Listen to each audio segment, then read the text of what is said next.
fanambarana lehibe ataony apôstôly Benjamina tsy izay efa renao tamin'ny olona no lazaiko tsy hoeno arao ao amin'ny radio FM fois 7 téléphone 22 318 29 Facebook radio FM fois 107.4 MHz.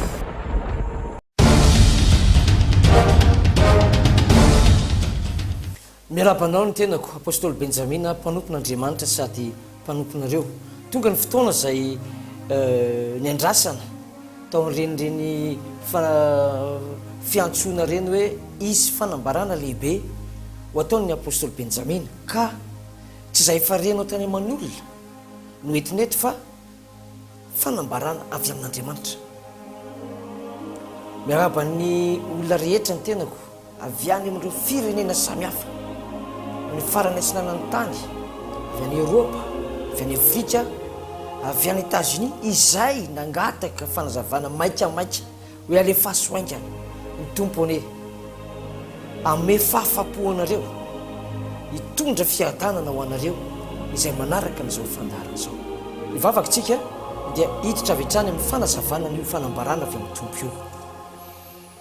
Jehovah Andriamanitra rany masina velona mandrakizay any an-danitra ndera sy ny laza ny saotra sy ny voninahitra dia anao hatramin'ny taloha indrindra ary anao mandrakizay ny fisaoranay anao tompo dia nanomezanao anay an' Jesosy ho famonjena ho fanasitrano famelan-keloka ary ho fahamarinana ho anay aty ambany masoandro. Misaotranao koa zay ny amin'ny fanamasina mahery izao mena ho anay ahafana mijoro vavolombelona hatrany amin'ny farany tany ankehitriny ary matoky aho fa ny fanamasinao dia hitaritra anay hampianatra anay andresy lahatra ny mpiaino ho voninahitra ny aranao izay niseho tamin'ny fitsanganan'i Jesosy tamin'ny maty ho anaovaka izany vavaka izany amin'ny anaran'i Jesosy, amen. Misaotran'Andriamanitra tsika ny amin'ny fanatrehany amin'ny vavaka natao teo fa araka ny fanambarana izay nataonay andro vitsivitsy lasa zay tamin'ny ano manjery samihafa na feo na sary na soratra laza hoe isy fanambarana lehibe izay hoentinay apôstôly Benjamina ary nasiana teny anankiray teo hoe tsy izay farenao tamin'ny olona no lazaiko, izany hoe fanambarana azo lazaina hoe mahakasika an'izao fiainana izao ity fanambarana ity.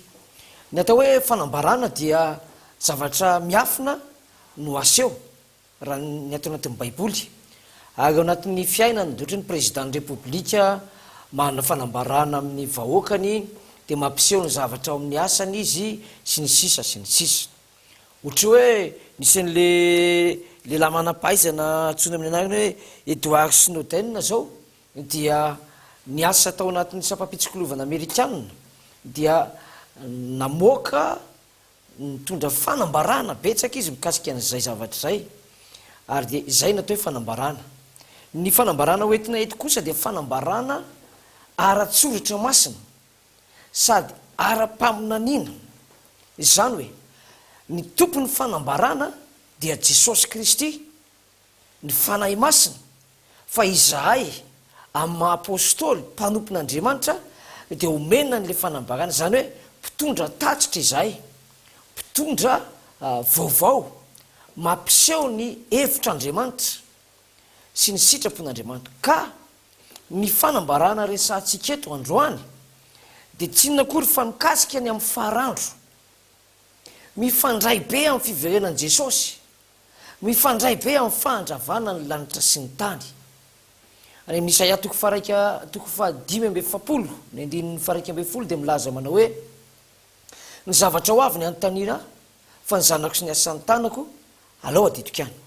Tamin'izany ny hoe ny zavatra ho avy, fa ty zavatra resahan'ny apôstôly Benjamina ty dia tsy zavatra ho avy intsony fa efa zavatra miatra efa ankehitriny ary fatapoko fatapirenena saingy ny tsy fantatry ny olona rehetra dia hoe efa voalaza ao anatin'ny baiboly ity toe-javatra fatapoko fatapirenena ity.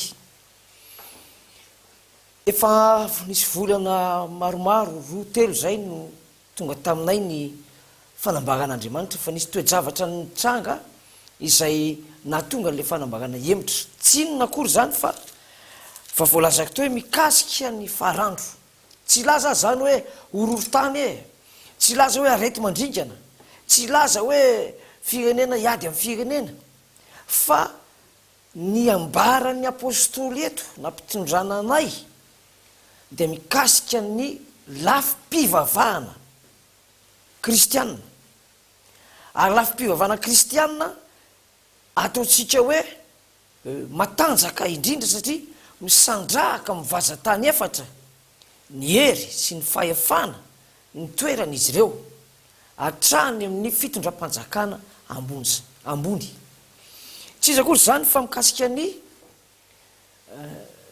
vicaire de Rome na amin'ny teny mahazatra de hoe papa ny papa zay misy atsika am'izao fotoana zao zay miaramonina amin'ny olombelona de atsoina hoe papa François Ier nandray ny fitondrana izy tamin'ny 16 mars 2013 ary zany papa zany dia tsy mba mitovy amin'ny mpitondra fivavahana rehetra fa sady lehibe mpiangonana izy no lehibe fanjakana satria ny fiangonana misy azy de manana rafitra fanjakana ekenany amin'ny firenena mikambana any amin'ny fikambana pirenena samy hafa mety manontany angambana hoe inona moa ny idiran'ny papa am'izany faminaniana zany am'izany ara-baiboly zany tafiditra tanteraka mihitsy mipapa satria Jesosy no milaza momba azy fony mbola tsy nisy izy saingy filazana amin'ny lafiny tsy akasitrahana ary am'izany lafiny tsy akasitrahana zany de ho tanteraka any amin'ny zavatra tsy akasitrahana na irina ina ary ny fifandraisana ina ny tena votoatin'ny fanambaran'i Jesosy ny fanambaran'i Jesosy dia milaza fa io papa am'izao fotoana zao io mitondra anarana ositra hoe François Ier io papa io no papa farany dia ho tonga ny farandro io papa ankehitriny io ny papa farany makany amin'ny fandrinjanana hoy ny soratra masina andeharana zava-fohifohy aho tiako ihany aloha manamarika anao fa tsy voavaha eto avy hatrany na volaza eto daholo mikasikasika an'izany fa manasa anao sady aho anaraka ny fanampim-panazavana misimisy kokoa mazavazava kokoa ao amin'ny radio izay misy anay ho azavaiko fohifohy ary ny porofo tsotsotra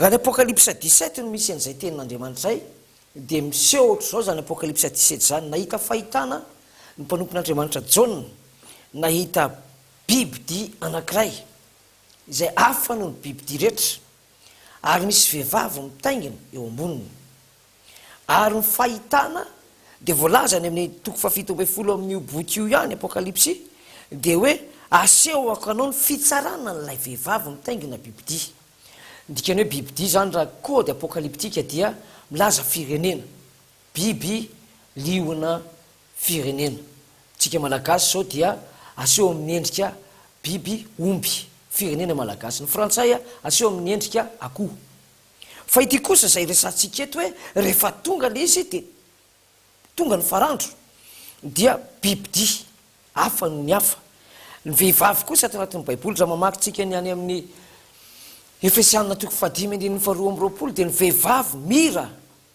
fiangonana zany hoe ity fahitany ity zany dia firenena entina fiangonana ary ny fiangonana no ny tena mitondran'izy io mba hahafahana miditra amin'ny akolakolafy ny fikambanam-pirenena toy izany ny fanazavana raha mamakytsika ny ao amin'ny andinin'ny faharoa de hoe io firenena sy fiangonana io vehivavy io dia jangajangany ny mpanjaka ny tany rehetra zany hoe ny mpanjaka ny tany voalaza eto de tsy raindrenam-ponomerina na Louis XVI fa ny président tany rehetra am'izao fotoana zao zany hoe manaiky azy ary miaraka aminy miazakatsaka ny fotoana ny akanjo anaovan'ity raha vehivavy ity dia jaky mena lamba volomparasy fantatrao ny dikan'izany fa ny tena tsindrin'Andriamanitra eto dia mikasika an'ilay mafiangonana azy mihitsy mafiangonana azy. Toko fafito amby folo ny andinin'ny fasivy milaza ny tenin'ny tompo manao hoe indro ny hevitry n'izay misy fahendrena ny lo fito dia tendrombohitra fito izay hipetrahany raha vehivavy. Tapitra mahafantatra ny hevitra izany avokoa ny manam-pahalalana rehetra fa ny tanànany Roma dia mipetraka ao ambony ny tendrombohitra fito. Tsy ho tany saiko eto ny anareo tendrombohitra io. Ohatry ny aty amintsika zao misy hoe tendrombohitry ny Palais de la Reine, tendrombohitra sy tendrombohitra ry. Ny hevitra izany ozy zao misy fahendrena loha fito dia tendrombohitra fito izay petrahany raha vehivavy. Ary ny andinin'ny fahafolo dia azavaindray le hoe ary mpanjaka fito ireo. Eto tsika zany niditra an-tsehatra. Mpanjaka fito maneo endrika mpanjaka fito ireo tendrombohitra ireo.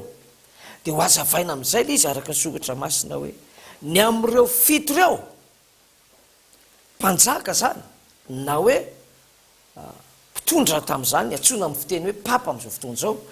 Dimy am'ireo izy ny soratra masina dia efa lavo, zany hoe efa maty. Ny atao hoe lavo dia olona maramila maty am-perinasa. Efa maty lavo ny dimy. Ny ray mbola eo ary ny ray mbola tsy eo fa ho avy, fa rehefa tonga izy dia tsy maintsy mitoetra kelikely ry havana manambara iza izany loha fito zany na hoe mpanjaka fito valiny manambara ny ireo papa zay hitondra an'ity fiangonana ity nanomboka tamin'ny 1929. Nahoana moa ny amin'ny 1929 tsotra le izy fitinika vetivety nanjaka io fiangonana sy firenena io hatramin'ny 1798. Teo 1798 izy io dia nitafihan'ny fanjakana frantsay nitarihan'ny général Berthier ary dia lavolefona ny fanjakana Vatikana ara-tantara zany ary dia nitsahatra ny mafanjakana azy fa ny fiangonana mbola nitohy. Tamin'ny 1929 kosa dia tafaverina ny mafanjakana azy tao Italia natao ny fianarana ka ny président Mussolini no nanome azy fahefana indray ka miverina ny mafanjakana azy izy tamin'ny 1929. Nanomboka teo zany dia manisan'ilay mpanjaka amin'izay tsika raha marina ity fanambarana ity na tsy. Ny papa azafady ny loha dimy zay efa lavo dia papa dimy. Tamin'ny 1929 dia ny papa Pie 11, nanaraka azy papa Pie 12, nanaraka azy ny papa Paul 6, Jean 23 ary ny fahadimy Jean Paul 1er. Zay izy. Teo izy soratra masina efa lavo ny dimy fa ny ray mbola eo ihany. Le fahenina zany ty resana mbola ao ihany dia tsy izy akory zany fa ny papa Jean Paul II. Le voalaza ny gazety sery hoe superstar ary papa Jean Paul II nafeno ny fepetra ara-bakteny le hoe naratra ny lohana anankiray saika maty nefa sitrany. Gaga ny tany rehetra nanaraka azy. Navita zavatra lehibe io lehilahy io ary niaka azy zao tontolo zao. Lay fahenina zany dia ny papa Jean Paul II. Toizana ny vakteny fa ny ray kosa mbola tsy tonga ary rehefa tonga izy dia tsy maintsy mitoetra kelikely. Ny papa fahafito zany le mbola tsy tonga raha tamin'ny fahitana ny jerena dia tsy maintsy ho avy izy fa rehefa eo izy dia vetivety ihany mitoetra kelikely ihany. Tsy izy akory zany ry havana fa ny papa Benoît XVI. Benoît XVI le fahafito tonga fa vetivety ihany. Valitaona ihany izy ny teo dia nametraka démission de niala de napetraka tany amin'ny toerana voatokana ho azy. Ry havana, tenibohitra fito ny voalaza, loha fito ny hevitra zay, tapitra aza le loha fito, tsy napozina, tsisy nanampo ny olombelona fa valitaona ihany ve de ialan-darana i démission papa. Zay nefa voalaza amin'ny faminaniana de zay ny tanteraka. Aiza ho aiza ny lazana hoe François Ier ny papa farany. Andao arana ny faminaniana sy ny fanambarana. Ao amin'ny andininy faraika ambin'ny folo de milaza hoe ary ny biby ty zay efa teo ihany, ary tsy eo izao de izy ny namany fito mahavalo azy ka ho lasany amin'ny fandringanana. Zany hoe raha fito ny voaomana nefa le fampito ny vetivety ihany de nampidirina ny fahavalo. Nampidirina n'ilay fahavalo zay voalazany hoe naman'le fito ihany izy, fa izy natsoina hoe fito mahavalo azy. I papa François Ier io. Ary voalaza amin'ny baiboly ato hoe ho lasa ho any amin'ny fandringanana. Tanteraka rahabaky teny, hitapoko hitam-pirenena ny fisiny io papa fahavalo io. Ary ny tena alerta lehibe indrindra ho an'ny olona manam-pahalalana de ny hoe ho lasany amin'ny fandringanana. Amin'ny teny frantsay de hoe any amin'ny perdition, fahaverezana. Izay ry havana fanambarana lehibe izay ambarako aminao. Tsika izao zany dia miara-miaina amin'ny fahatanterahany faminaniana, indrindra miandry an'le hoe oviana le fandringanana amin'ny fomba manahoana iza ny araka aminy ary inona ireo fambara. Raha fantatrao zany dia afaka miteny ianao hoe halako zany afatra entin'ny apôstôly zany, na hoe j'aime zany afatra zany, na hoe hanolo tena ho an' Jesosy aho. Misy teny anankiray mampieritreritra ty alohan'ny hijanonako. Ao amin'ny andininy fadimy ambin'ny folo de milaza izy hoe ary zao no lazain'ny tompo tamiko, ny rano efa hitanao izay petrahan'ny raha vehivavy de olona sy vahoaka betsaka sy firenena maro ary samy hafa avy teny. Olona maneran-tany no entiny ty fito mahavalo azy ty ho any amin'ny fandringanana. Asa ianao zay mijery raha io, raha misokatra amin'izany ny sainao, na vao mainka midy, fa raha fantatrao hoe zao fomba andehanany amin'ny fandringanana de eritreritra ianao. Ny teny farany ny amin'ny andininy fahinina ambin'ny folo, andininy fafito ambin'ny folo de milaza hoe fa Andriamanitra efa nanome fo ireo anatanteraka ny heviny sy fanarahan-tsaina ary hanome ny fanjakana ho an'ilay biby ty mandra-pahatanteraka ny tenin'Andriamanitra. Zany hoe zay nylazaiko hoe ara-paminaniana sy ara-tsohatra masina, satria avy any amin'Andriamanitra ny mandela izy alefany any mba hietsika araka izany, ho tanteraka araka izany ny faminaniana araka ny lazainy hoe mandra-pahatanteraka ny tenin'Andriamanitra. Ny tsy tanteraka amin'ireo fahitana sy amin'ireo faminaniana ara-tsohatra masin'ireo de ny fandehanana ny fandringanana, zay sisa ny tsy tanteraka. Fa ny olona naraka azy efa tanteraka amin'ny fokom-pirenena sy samy hafa fiteny. Ary ny andrasana sisa de ny fandringanana, la perdition ozy ny teny frantsay. Misy teboka anankiray goavana be zay tsy voalazako eto, fa ho lazaiko io aoriana kely eo. Ny mira zotra amin'io izay tsy azo elana ihany koa, fa raha voalaza zany de manaza ay ny amin'ny toe-javatra iova. Raha mitsangana eto ako milaza n'izany faminaniana zany, zany fanambarana zany, dia mety isy fanenjehana momba, mety misy fankalana, fa ny tena tiako tsindrina de vavolombelona, apôstôly vavolombelona hatrany amin'ny farantany manome fahafapoanareo izay nantany fanontaniana maro tahaka ny fasidranomasina nisanareo nandefa fanontaniana taty amiko avy amin'ny fokom-pirenena sy ny samy hafa fiteny, ny manam-pahaizana sy ny olotsotra, ny mpanan-karena sy ny malahelo. Izany afatra zany de ho anareo, na de tsy nametraka fanontaniana ho anareo.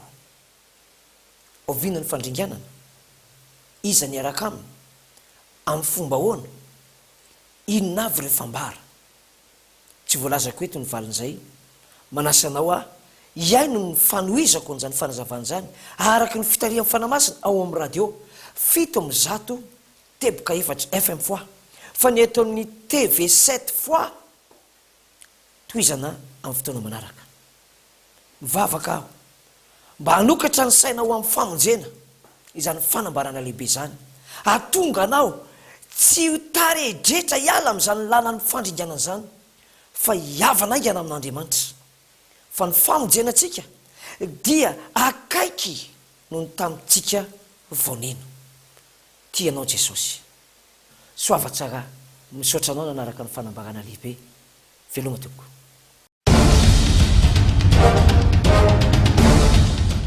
fanambarana lehibe ataony Apostoly Benjamina tsy izay efa renao tamin'ny olona nolazaiko tsy hoena arao ao amin'ny radio FM fois 7 téléphone 22 318 29 Facebook radio FM fois 107.4 MHz